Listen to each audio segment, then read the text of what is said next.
राहुल को रोकने की हर कोशिश हुई नाकाम, बीजेपी ने मानी हार। कांग्रेस के आगे बीजेपी का सरेंडर।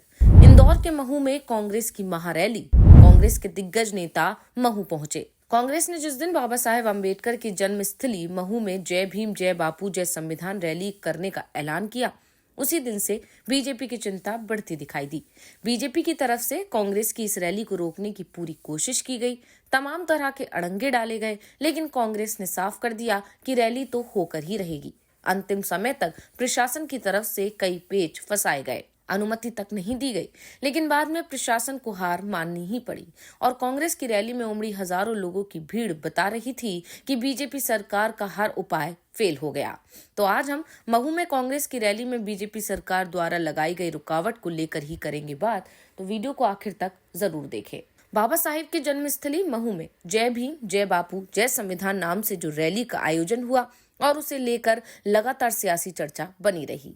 कांग्रेस इस रैली में 1 लाख से ज्यादा लोगों की भीड़ जुटा रही है। रैली को मल्लिकार्जुन खड़गे और राहुल संबोधित करने के बाद महू स्थित बाबा साहेब के स्मारक पर श्रद्धांजलि अर्पित करेंगे।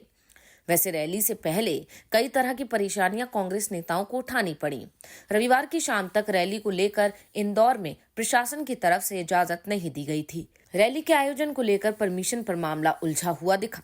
प्रशासन की ओर से कुछ शर्तें रखी जा रही थी, जिसे लेकर मामला उलझा रहा, लेकिन शाम तक आखिर पेच सुलझ गया। वेन्यू के साथ ही हेलीपैड की इजाजत को लेकर भी कुछ दिक्कतें सामने आ रही थी। राहुल गांधी इंदौर एयरपोर्ट से महू तक हेलीकॉप्टर से आएंगे। रैली स्थल के पास हेलीपैड पर उन्हें उतरना था, लेकिन उसके लिए इजाजत नहीं मिल रही थी। बाद में इसकी इजाजत मिल गई। इससे पहले जिलाधिकारी द्वारा कुछ शर्तें कांग्रेस की रैली पर लगाई गई थी। जिला दंडाधिकारी कार्यालय की तरफ से जो निर्देश दिए गए थे, उसमें एक शर्त ये भी लगाई गई थी कि रैली में किसी तरह का राजनीतिक भाषण नहीं दिया जाएगा। इसे लेकर हंगामा मच गया था। कांग्रेस के नेताओं ने जिला प्रशासन से लेकर बीजेपी सरकार पर भी सवाल उठा दिए थे। बाद में इस आदेश में संशोधन हुआ और राजनीतिक भाषण की अनुमति दे दी गई, लेकिन फिर दूसरे अड़ंगे लगाए इंदौर में भी इसे लेकर सियासी पारा हाई बना रहा। कांग्रेस दावा कर रही है कि पिछले कुछ दिनों में इंदौर में अचानक बीजेपी व सरकार की तरफ से भी कार्यक्रम रखे जाने लगे। कांग्रेस के प्रदेश रणनीतिकार का दावा है कि महू में कांग्रेस की रैली को देखते हुए आनन फानन में मध्य प्रदेश सरकार की ओर से सीएम मोहन यादव का कार्यक्रम रखवाया गया, जिसमें वो मुख्यमंत्री जन कल्याण शिविर के तहत लाभार्थियों के एक बड़े सम्मेलन को संबोधित कर सके। सीएम का ये कार्यक्रम इंदौर शहर में गांधीनगर चौराहे के पास स्थित एक खाली मैदान में हो रहा है। वहीं बीजेपी की ओर से भी इसमें 1 लाख लोगों के जुड़ने का दावा किया जा रहा है। प्रशासन ने कार्यक्रम को सफल बनाने के लिए पूरी ताकत लगा दी है। इससे पहले गणतंत्र दिवस के मौके पर सीएम यादव महू में बाबा साहेब की जन्मस्थली गए। कांग्रेस इसे सीएम का अचानक कार्यक्रम बता रही है। वो आरोप लगा रही है कि प्रशासन की ओर से कांग्रेस की रैली को नाकाम करने की पूरी कोशिश की जा रही है। बीजेपी व सरकार की ओर से सीएम के कार्यक्रम को सफल बनाने के लिए इंदौर सहित आसपास की तमाम निजी बसें बुला ली गईं, ताकि कांग्रेस को बसें ना मिल सकें। दरअसल कांग्रेस के कार्यक्रम से शुरुआत से ही बीजेपी डरी हुई दिखाई दे रही है। जब से कांग्रेस ने जय भीम जय बापू जय संविधान अभियान की शुरुआत की है, तभी से बीजेपी बैकफुट पर है। पार्टी के नेता भी इस बात को स्वीकार कर रहे हैं कि 17 दिसंबर को राज्यसभा में केंद्रीय गृह मंत्री अमित शाह के बयान से पार्टी को बहुत बड़ा नुकसान हुआ है। लेकिन परेशानी ये है कि मामला इतना आगे बढ़ चुका है कि अब पार्टी अपने कदम पीछे नहीं खींच सकती।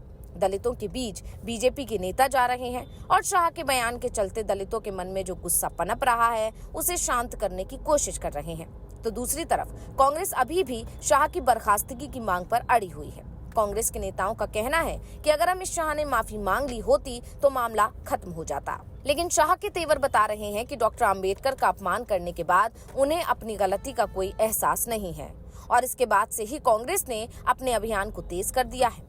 महू में कांग्रेस की रैली से पहले राहुल गांधी पार्टी के कई कार्यक्रम में हिस्सा ले चुके हैं। कांग्रेस पार्टी पूरे देश में इस समय संविधान सम्मेलन कर रही है और राहुल गांधी के निशाने पर पीएम मोदी के अलावा केंद्रीय गृह मंत्री अमित शाह और आरएसएस चीफ मोहन भागवत भी आ गए हैं। दरअसल राहुल गांधी ने संविधान के जरिए पीड़ित वर्ग और गरीबों की जैसे आवाज उठाई है, उससे धनवान वर्ग उनसे नाराज हो सकता है, लेकिन दलित पिछड़ा मतदाता उनके साथ आता दिखाई दे रहा है।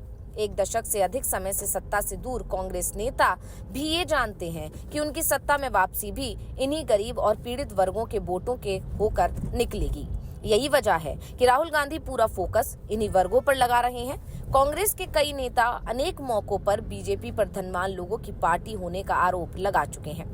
आपको बता दें, जिस बहुजन रणनीति पर चलकर कांशीराम और बसपा ने कांग्रेस को जो नुकसान पहुंचाया, राहुल गांधी संविधान और अंबेडकर के जरिए बहुजनों के खोए हुए वोट बैंक को हासिल करना चाहती है। राहुल गांधी कई मौकों पर ब्लू नीली टी शर्ट पर पहने भी नजर आए। राहुल गांधी की बहुजन रणनीति बीजेपी की मोदी सरकार के नारे सबके साथ सबका विकास पर प्रहार करती है। कांग्रेस नेता राहुल गांधी कई बार मंचों से ये कह चुके हैं कि बीजेपी की मोदी सरकार अमीरों और धन्ना सेठों को सपोर्ट करती है, वो गरीब और पीड़ित वर्ग के बारे में नहीं सोचते हैं। इसके लिए गांधी बड़े शासकीय पदों पर बीजेपी शासन में SC, ST और OBC वर्ग की नियुक्तियां आबादी के हिसाब से ना होने के सबूत भी देते हैं। आज भी केंद्रीय सचिव स्तर से लेकर कुलपति और निदेशक पदों पर शोषित गरीब वर्गों की पहुंच नाम मात्र की है। यहीं जातिगत जनगणना की मांग कर रही कांग्रेस बीजेपी पर जातिगत जनगणना न कराने का आरोप लगाती है। कांग्रेस बीजेपी सरकार और RSS पर संविधान को बदलने का आरोप लगाती रही है। सदन में केंद्रीय गृह मंत्री अमित शाह के अंबेडकर पर दिए बयान को लेकर विरोधी पार्टियों के नेता का कहना है कि उन्हें देश की 90% जनता का अपमान किया है। शाह ने दलितों, शोषितों, आदिवासियों, OBC और गरीब वर्ग का अपमान किया है। न केवल कांग्रेस, तमाम विरोधी पार्टियां शाह पर जनता से माफी मांगने को कह रही हैं। शाह ने माफी नहीं मांगकर विपक्ष को बड़ा मुद्दा थमा दिया है। वैसे भी कांग्रेस पार्टी ने साफ कर दिया है कि वो इस मुद्दे को छोड़ने वाले नहीं है। पार्टी ने पूरे 1 साल तक आंदोलन चलाने की रणनीति पहले से ही तैयार कर ली है। साफ है, कांग्रेस डॉक्टर अंबेडकर का मुद्दा छोड़ने को तैयार नहीं है, तो दूसरी तरफ इससे परेशान बीजेपी लगातार कांग्रेस के कार्यक्रमों में रुकावट डालने की कोशिश कर रही है। तो रिपोर्ट आपको कैसी लगी, हमें कमेंट करके अपनी राय जरूर दीजिएगा। इसी के साथ वीडियो को लाइक करें, वीडियो को शेयर करें और चैनल को सब्सक्राइब करना ना भूलें।